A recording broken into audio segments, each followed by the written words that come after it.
जय श्री राम। आप सबको हिंदू नववर्ष की शुभकामना। हिंदू नववर्ष इस साल आएगा 22 मार्च को, 22 मार्च को हिंदू नववर्ष है।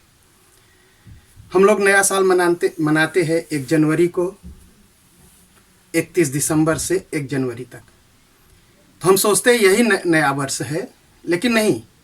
जो हिंदू नववर्ष है यह शुरू होता है चैत्र शुक्ल पक्ष प्रतिपदा को, मतलब नवरात्रि का पहला दिन शुरू होता है।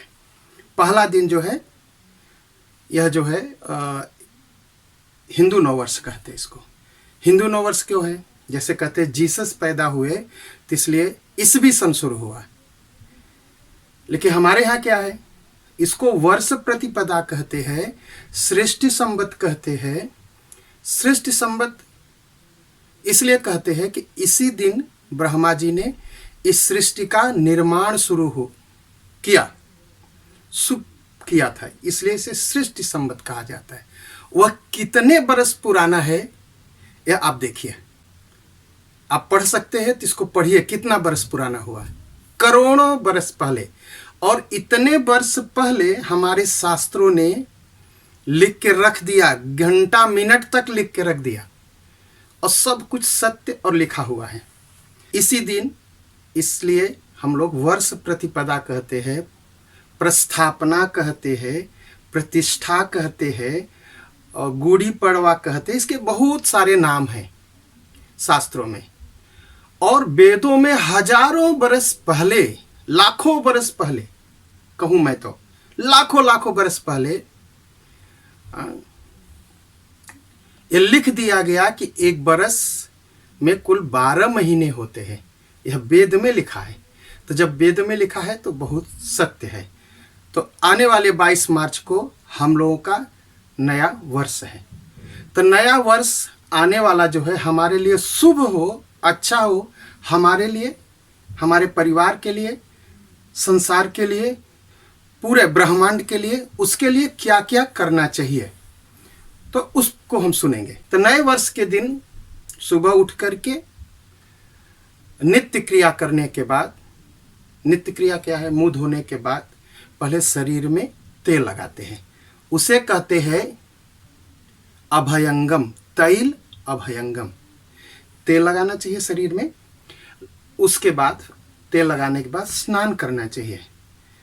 तेल लगाने से क्या होता है, जो बरस, बीते हुए बरस की जो निगेटिव एनर्जी है वह खत्म हो जाती है, और शुद्ध और पॉजिटिव और अच्छी शक्तियाँ, अच्छी एनर्जी हमारे शरीर के अंदर आ जाती है।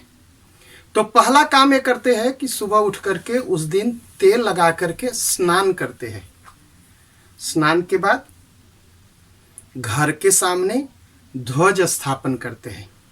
ध्वज स्थापन कैसे करना चाहिए, क्या करना चाहिए, आप फिल्म में देख सकते हैं, हम आपको दिखाएंगे। ध्वज बनाना चाहिए जो ऑरेंज कलर का ध्वज हो, ऑरेंज कलर, केसरिया कलर का हो, बासंती कलर का हो। उस पर ओम लिखना चाहिए। फिर उस ध्वज की पूजन करना चाहिए। पूजन के बाद घर के मुख्य द्वार के सामने उस ध्वज की स्थापना करके दीपक जलाना, अगरबत्ती जलाना, फूल चढ़ाना, और संसार के कल्याण के लिए वहां से प्रार्थना करनी चाहिए। अगर हर घर से संसार के कल्याण की प्रार्थना की जाएगी तो संसार का कल्याण होगा। और हम सनातन धर्मी हैं। सनातन धर्म, मात्र सनातन धर्मी ही ऐसे होते हैं जो संसार के कल्याण की कामना करता है। और इस जिम्मेदारी को हम सबको पूरी तरह से उठाना चाहिए। तो ध्वज स्थापन करना चाहिए घर के सामने, यह बहुत जरूरी है। हमारे सूरीनाम में, हॉलैंड में यह परंपरा रही है कि नवरात्र के समय दुर्गा पूजा करके झंडी चढ़ाना। वह यहीं से आता है कि नवरात्र के पहले दिन, मतलब वर्ष प्रतिपदा के दिन ध्वज स्थापन करना, और अपने घर के सामने ध्वज स्थापन के बाद एक बर्तन में जल रखना। क्यों? कि अब गर्मी बढ़ती है ना, तो चिड़िया है, तमाम तरह के जानवर हैं जो प्यासे आएंगे, तो कम से कम हमारे आपके घर के सामने उन प्यासों को जल मिल जाएगा। यह बहुत ही शुभ होता है, इसको करना चाहिए। ध्वज स्थापन, घट स्थापन, मतलब एक लोटे में या एक मिट्टी के बर्तन में जल रखना वहाँ, इसका ख्याल रखें।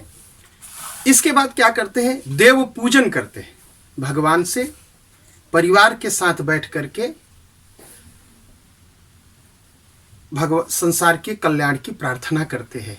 पहले संसार के कल्याण की प्रार्थना करते हैं, फिर अपने देश के कल्याण की प्रार्थना करते हैं, फिर अपने परिवार के कल्याण की प्रार्थना करते हैं, फिर अपने लिए प्रार्थना करते हैं। यह बहुत जरूरी है। अब लोग कहेंगे कि हमारे बच्चे सुबह नहीं उठ पाएंगे, और कहीं जाना होता है तो बच्चे सुबह नहीं उठते हैं ना।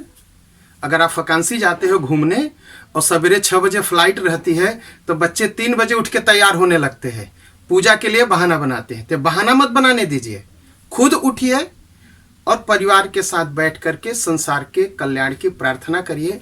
आपका भी कल्याण होगा, संसार का कल्याण होगा और संसार में सुख आएगा।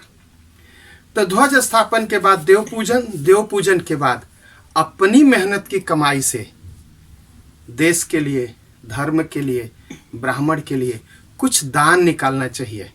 दान का मतलब ये नहीं है कि आप मिलियन निकालिए, 1000 निकालिए, जो आपकी यथाशक्ति हो उसके लिए दान निकालिए, उससे आपका भला होगा।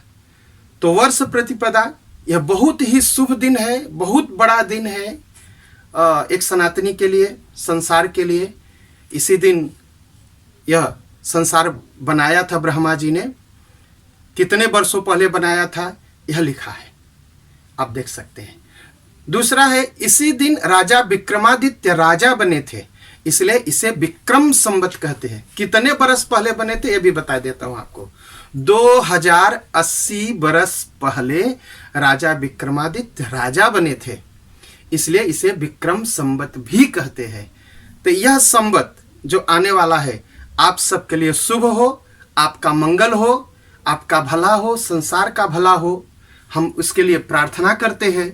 और आप भी 22 मार्च को मत भूलिए घर के सामने ध्वज लगाना, अभयंगम स्नान करना, देव पूजन करना परिवार के साथ, और संसार के कल्याण की कामना करना। यह जरूर करिएगा, आपका भला होगा।